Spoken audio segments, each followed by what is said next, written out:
Hello बच्चों, चलिए प्रश्न को पढ़ते हैं और समझते हैं। बिंदुओं 3, 0, -1 व -2, 5, 4 से होकर जाते हुए समतल निर्देशांक समतलों के समांतर खींचे गए हैं। इस प्रकार बने षटफलक की कोरों की लंबाई ज्ञात कीजिए। तो यहाँ पर हमें कोरों की लंबाई ज्ञात करना है। प्रश्न को हल करने से पहले प्रश्न के लिए मुख्य अवधारणा लिख लेते हैं। तो प्रश्न के लिए मुख्य अवधारणा जिसकी सहायता से इस प्रश्न को हल किया जाएगा। मुख्य अवधारणा में देखिए, हमसे क्या पूछा गया है। हमें यहाँ पर कोरों की लंबाई ज्ञात करनी है। क्या ज्ञात करनी है? कोरों की लंबाई। लिख देता हूँ, यही हमारी मुख्य अवधारणा होगी। कोरों की लंबाई लंबाई ज्ञात करना। ज्ञात करना, ये हमारी मुख्य अवधारणा है बच्चों, जो प्रश्न में हमसे पूछा गया है। अब यहाँ से देखिए, प्रश्न को हल करते हैं। प्रश्न को हल करेंगे तो पहला बिंदु जो है मैं उसको ए से व्यक्त कर देता हूँ। पहला बिंदु है 3, 0, -1। तो आप ये कह सकते हो ये बिंदु ए है हमारे पास, और इसे मैं बिंदु बी लिख देता हूँ। बिंदु बी, यह है -2, फिर है 5 और उसके बाद है 4। और क्या कहा गया है? से होकर जाते हुए समतल निर्देशांक समतलों के समांतर है। तो अब देखिए, अगर हम यहाँ पर बात करें तो प्रश्नानुसार प्रश्नानुसार बिंदु ए से बिंदु ए से जाने वाले समतल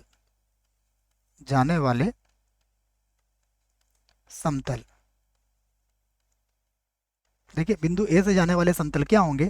पहला समतल होगा x बराबर 3, दूसरा समतल होगा y बराबर 0 और तीसरा समतल होगा z बराबर -1। उसी प्रकार बिंदु बी से जाने वाले समतल के समीकरण भी लिख सकते हो आप। इसी प्रकार बिंदु बी से जाने वाले समतल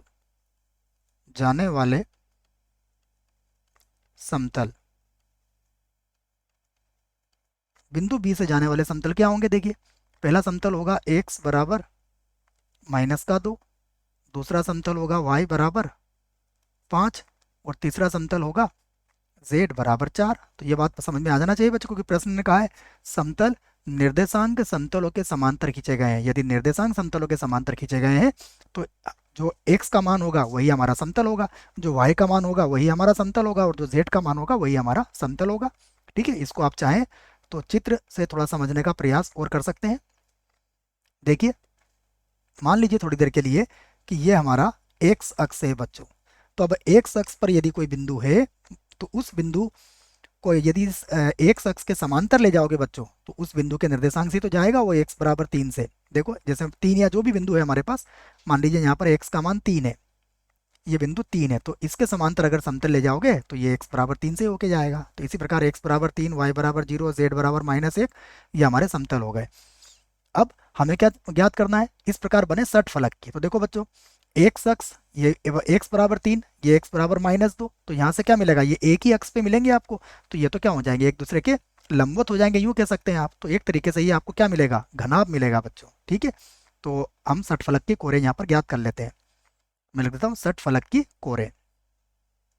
षटफलक षटफलक की कोरे देखिए, बड़े आसानी से ज्ञात हो जाएगी षटफलक की कोरे। आप x वाले मानों का अंतर ले लीजिए। जैसे x बराबर 3 यहाँ पर है, अब आगे जाइए आप, यहाँ पर x बराबर क्या मिलेगा आपको? यहाँ पर मिलेगा आपको x बराबर -2। तो दोनों के मध्य की जो दूरी होगी वही तो फलक की लंबाई, चौड़ाई या ऊंचाई कुछ भी मान सकते हैं आप। तो इसकी कोरों में मैं पहले x वाले मान को लंबाई से व्यक्त कर देता हूँ। तो कोरे क्या हो जाएगी? 3 माइनस माइनस हो जाएगा +2। उसके बाद यहाँ हमारे पास है 0 और ये हो जाएगा -5।